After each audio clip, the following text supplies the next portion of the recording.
Let's talk about Vengeful!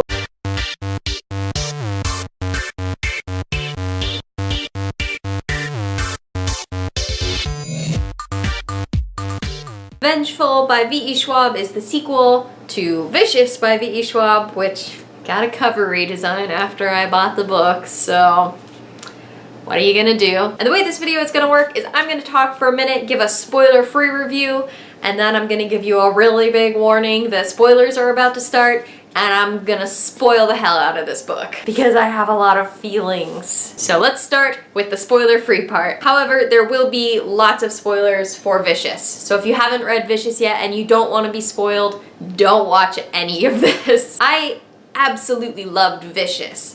I felt like it ended in the perfect place. It was an amazing story, high-paced in every timeline, and there were a ton. We were jumping back and forth all the time. And so when I heard that Vengeful was going to be coming out, I was a little worried at first because I did love that super cinematic ending in Vicious. Victor opening his eyes from his own grave. It was so good. It was perfect. I got goosebumps. I had a book hangover. I had to just like put it down and process all my feelings. And so to me, like the only thread really was whether or not Victor was gonna have any problems. Because we had already learned that Sydney had some issues bringing back EOs from the dead. And so it was kind of like, well, are there gonna be any issues with Victor? But it was one of those like, I didn't need to know. And it was like a totally satisfying ending, whether or not I knew if he had issues. So that being said, I was worried that Vengeful would feel like a sequel that didn't necessarily need to exist. And I'm very happy to say that that is not the case. Vengeful was a 5 out of 5 read for me. While there were a couple things here and there that I was like, I don't know. In general, it was incredible. We get 2 new characters, Marcela and June, who are very different, but also very villainous and ruthless in their own ways. I don't want to say too much in the spoiler-free part because I really think this is one that you should just go into and just go for it. I will say that for me, the ending of this one felt a little more flat. It wasn't quite as like punchy and cinematic as the ending of Vicious was, but I still loved it. Loved everything about it. Obviously gave it 5 stars, so it wasn't that big of a deal. If you were considering reading it and you really liked Vicious, you should read it. You will like Vengeful. And now I'm gonna spoil things. Spoiler, spoiler, spoiler, spoiler. Please leave if you haven't read Vengeful yet and you do not want to be spoiled. Are they gone? Okay, let's talk about Vengeful for reals now. Wow. First of all, Marcela was badass and awesome and everything I was hoping she would be. I especially loved how clever Marcela was. Like, she was every bit as smart as she was ruthless. The bringing together of the other EOs with the complementary powers, so her and June and Jonathan, it was just awesome. I've probably already said awesome so many times in this video. I don't even care. It was awesome. And just how all of their powers tied into their last words. And I know that's a thing we saw already. It was established in book 1, but we didn't really see that many of the EOs, let alone get to know them well enough to know their last words, the things they were thinking that would have led to them getting the powers that they got. So really, Vengeful just expanded the world perfectly. It took all of the things that I thought were cool from the first book and just elaborated on them more, gave me more of the information I wanted. And we also had the familiar faces. We had Stella and Eli, which was fascinating. At the end of Vicious, you get this idea that Eli is just going to be sitting in a cell forever, which would be a terrible punishment, but somehow Victoria Schwab upped it even more by having Dr. what's his name? What was his name? Dr. Haverty. Having him vivisect Eli and like suppressing his powers so he couldn't heal himself and was just awake and having to live through his own vivisection over and over and over again was an even worse punishment than I was ever imagining for him. And it kind of made a part of you like want Eli to get out even though you knew he was terrible as well. Victoria Schwab is so good at anti-heroes. I loved the playing she did with Victor finding himself in Eli's position, Eli being the one hunting Victor. Basically, they swapped places from book 1. Relating to Dr. Haverty, I wouldn't have minded maybe like one more chapter from his point of view. It was like he was there and I knew he was working on stuff, but I wouldn't have minded seeing maybe like in the middle of Act 2 that he was still working on things, so I kind of got a clue of what he was going to be doing at the end. Because we do at the end find out that Dr. Haverty has been using the samples from vivisecting Eli to figure out a serum that suppresses the powers of an EO, which is great for Victor because he needs that so that he can stop dying over and over and over again. And it's bad for Eli because he can die. Again with the opposites. Wow. Did she plan that? Probably. Am I jealous? Definitely. Oh yeah.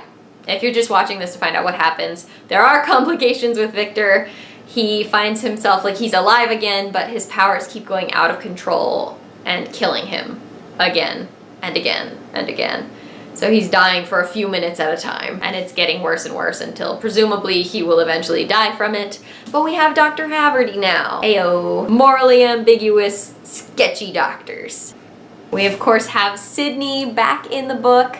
I was kind of wondering if Sydney was gonna like bring back Serena, but I didn't know how she would possibly do that since they, you know, burned Serena's body. I thought it was really interesting seeing Sydney working on getting better and better at resurrecting things. I think it kind of played on the theme for all of the lady villains or whatever of like finding the limits of your power, which at this point we haven't really found for Sydney. She just keeps getting better and better at it. I love the development of her realizing that even though she has these parts of Serena, she doesn't want to bring her back. I didn't quite understand why she kept the parts. Seems risky. Seems like you could change your mind on a whim or something, and that would be real bad. She was real powerful, but based on her arc in this, I don't think they're ever gonna try and revisit that. I was really interested in the relationship between Sydney and June. I feel like I didn't totally understand it. Like, were they friends? Was it like a big sister thing? Was it more of like a maternal thing? In the end, I guessed it was like a big sister type of relationship because that made the most sense for what Sydney was looking for. And I would have loved to see a lot more of their friendship. Honestly, I feel like we didn't really see a ton of it. We just knew they were talking. Like, we knew June took an interest in Sydney one day, and then they started talking a lot, and then June was very invested in getting Sydney out of the bad situation she was in. So I would have loved to have understood June's motivations a little more, I guess. But again, it was awesome lady characters, and we didn't have a ton of those where the lady characters were working together in book 1, so it was really nice to have that in book 2. Mitch, as always, was Mitch. He was awesome. Always having bad luck, but always also being there to save the day because he's Mitch and he's the best. And Dom, R.I.P. man. I'm sure I could talk about this book for so long, but I really don't want to be editing like a 20-minute video. But I have so many feelings about it. I'm sure we'll discuss it more in the comments as well. Last up, the climax / ending. It was awesome. It was great seeing Victor and Eli having to work together and just how like easily they did it. It was like, oh, we have this common goal. We gotta do this. We'll focus on destroying each other after this. And just how like effortlessly they worked together really like harkened back to the flashbacks in book 1 where you're seeing them working together in school. The imagery of Marcela dying on top of the ruins that she's created was just so powerful. I may have wanted a little bit more time devoted to her death, maybe even like a little bit from her perspective as she is losing. Like, what is it like in a villain like her's head when she starts losing the battle? I'd be curious to know like how confident was she right up until the end? Did she have regrets? Did she have a plan that she thought was gonna work? Even if we didn't get all those answers, just like a little bit more, something to like really pack an emotional punch, since we got so emotionally invested in her just total destruction, vengefulness. But then that's over and it's epic, and it's not even the end of the climax because we still have to have the Victor Eli showdown, and we still have Stella, who has now lost Eli. He had a plan. I feel like he should have known there was no way that was gonna work. But still, there were so many moving parts. It was like I had to keep reading. I couldn't stop turning the pages. We get through the Dr. Haverty stuff. So we get there. Victor's about to kill Eli.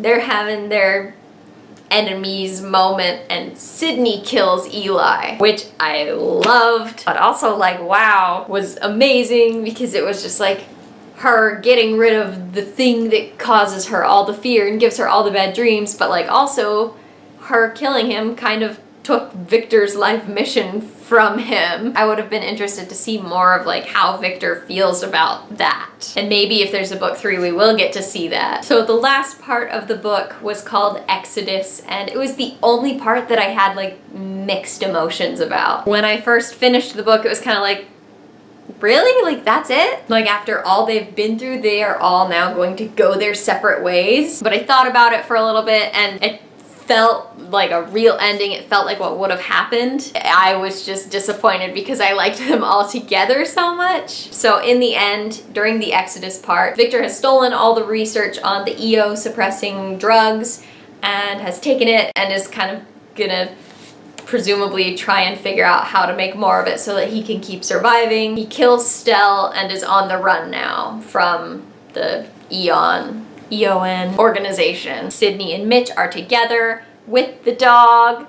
Everyone is happy there, although she does feel like she's gonna find Victor. He can't run from her forever, and they'll be together again. Eli is put into a freezer, which just seems risky. It seems like it's asking for his powers to come back. I don't know if V.E. Schwab would do that, but she left his body there and I don't trust it. Which also if you're writing a 3rd book, how do you do it without Victor and Eli? I trust that V.E. Schwab would do a good job of it, but there's such a rivalry that I feel like the series would have to take a really different turn. And finally we have June, who has burned her bridges with Sydney by kidnapping her and trying to stop her from participating in the climax of the book.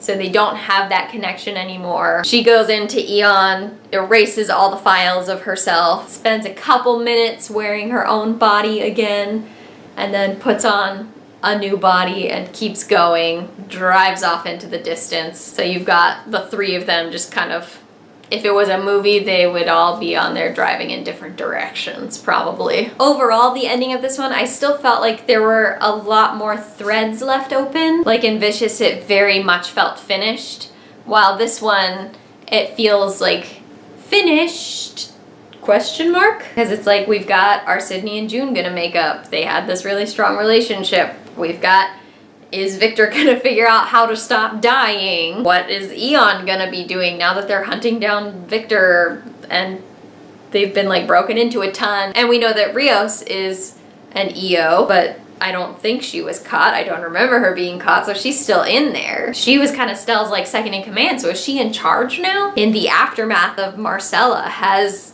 EO power been publicized more? Because she really didn't try to hide it at the end there. There were all those people there and they, for the most part, escaped. Why didn't they burn Eli's body? Seems like a bad idea again. So I don't know. I'm sure I have other questions that I'm just not thinking of because I've been talking about this book for so long now. But I have a lot of questions and I would not mind seeing them answered in a 3rd book. Victoria Schwab has tweeted saying that she would love to write a 3rd book, but isn't gonna do it until she's confident that it can be as good or better than Vengeful Was, and that she needs a couple years to recuperate, which she could definitely have. This series is amazing, even as is. I'm certain I will reread it. Let me know what you thought about the Villains series thus far. Did you love it? Did you hate it? Was it not what you were expecting? I'd love to know. And be sure to tune in this Sunday at 7:30 p.m. Eastern Time for our usual WordNerds live chat. We are doing a virtual write-in, so we're gonna be working hard, writing all the words, and we'd love to have you there. I cannot wait to see you all then. And until then, stay nerdy.